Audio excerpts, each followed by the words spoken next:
Hi, and welcome to the Fairy Tale Family, where we make videos about how to sprinkle a little bit of magic into your everyday life.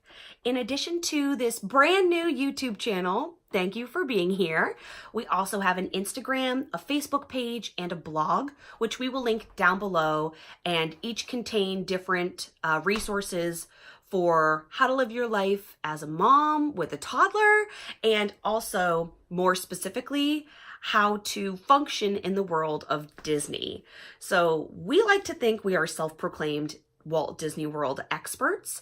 My husband and I have traveled to Disney 15 times, and we are planning our 16th trip right now in November.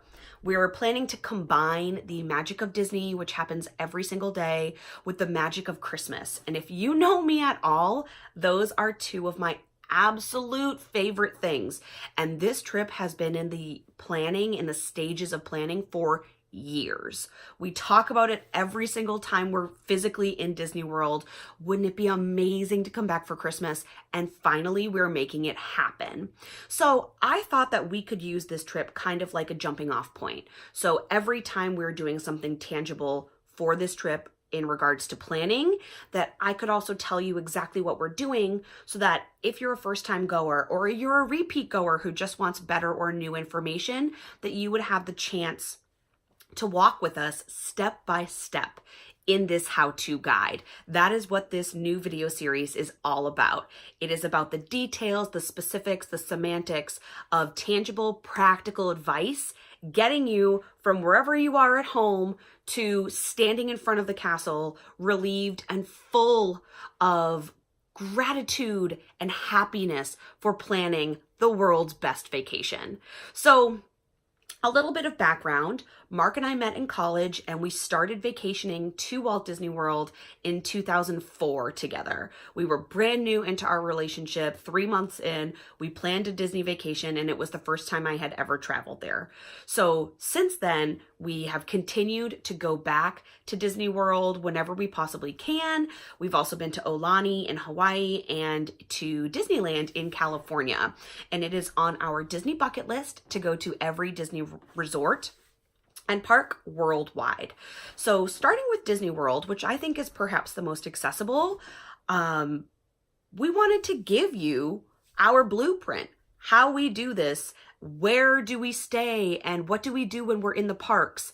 I do have a couple of freebies that I will also link down below that are more tangible guides that you literally could print and take with you into the parks to maximize your time. We are also going to talk about the benefits of going just as adults. I keep seeing on Disney Facebook threads, should I go? I don't have children.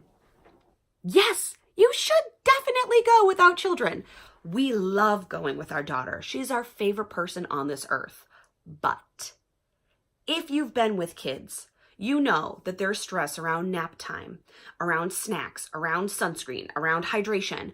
Are they going to have public meltdowns? Will they eat where you're going for a meal?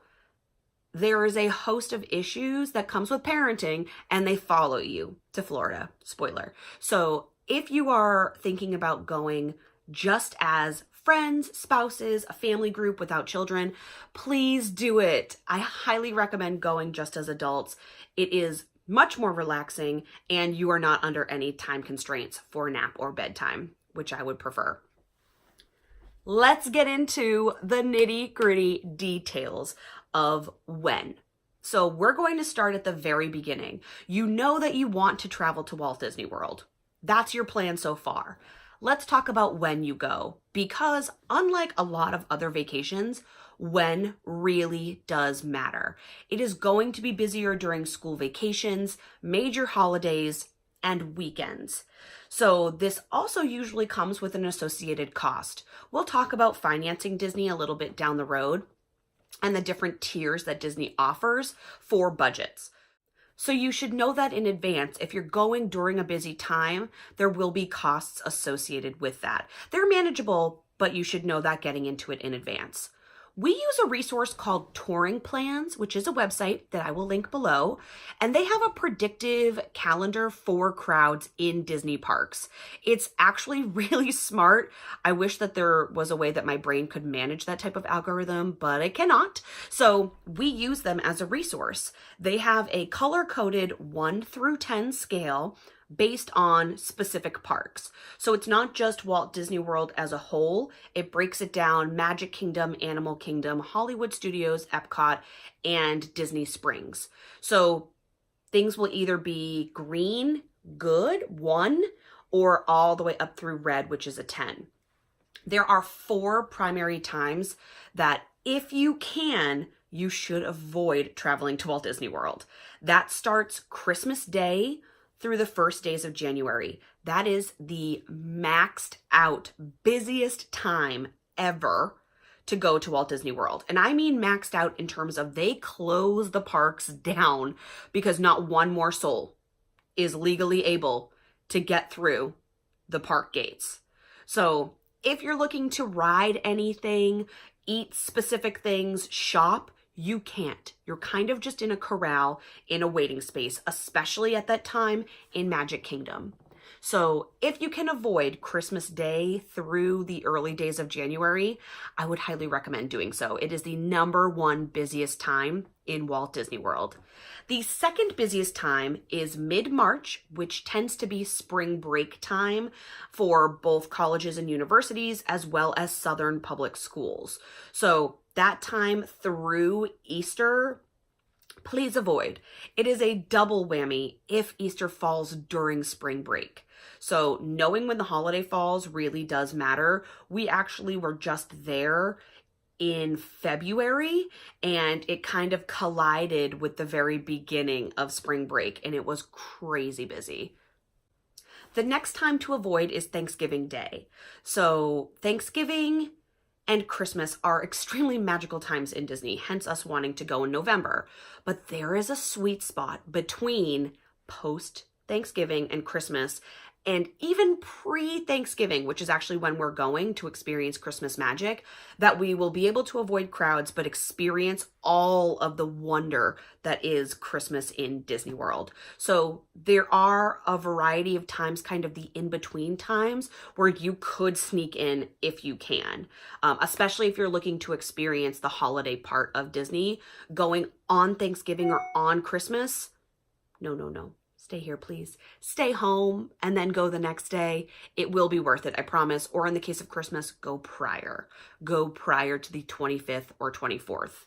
The last super busy time is when students are getting out of school, and that is the very beginning of June. So if you can manage to avoid the first 2 weeks of June, you will thank me, I promise. If you are looking for the best and opportune times to go to Disney, Labor Day through the very beginning of October. So kids are going back to school. Parents aren't pulling kids for the first few weeks.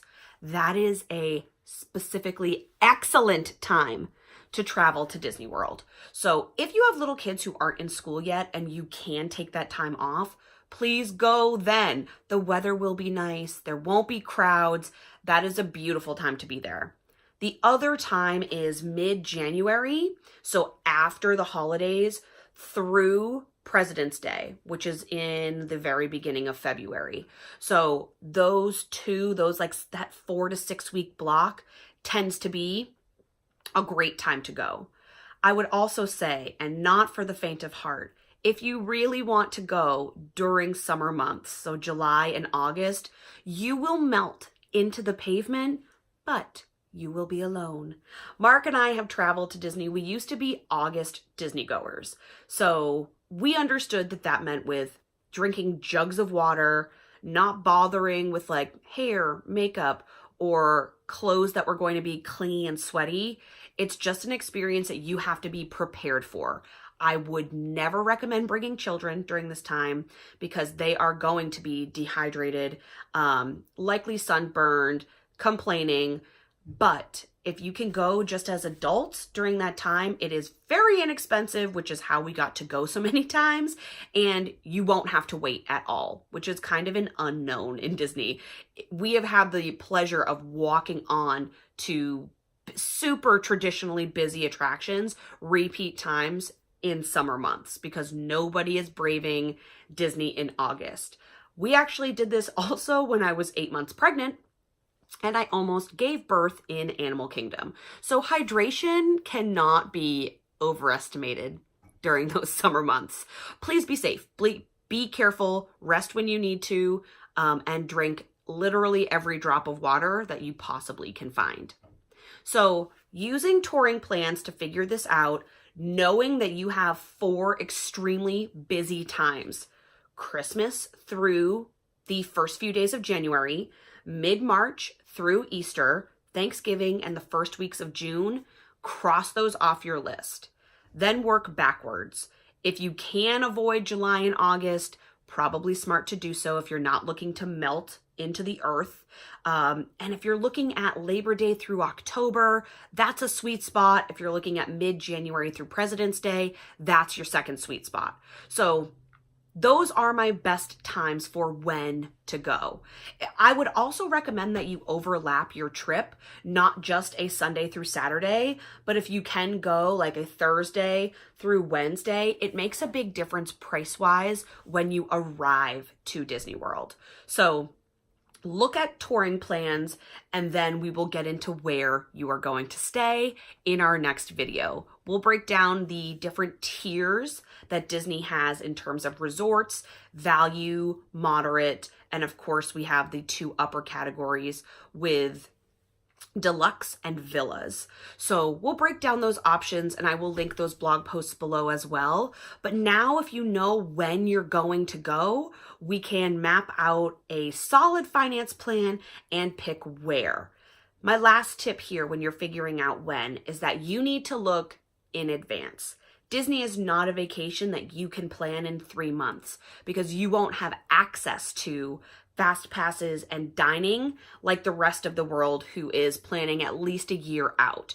We tend to look in the 9 to 11 month window and then we future book out our next trips. So we know we have a November trip coming up. We know we have another trip coming up in 2021 that we're currently planning. So we like to book out. Now, if this is brand new for you and that sounds very overwhelming, think about next year. So at least a year from now, when could you go in those ideally 2 best timeframes? Now, if you're looking for a specific holiday trip like we are, I would say look at when Disney does their holiday planning.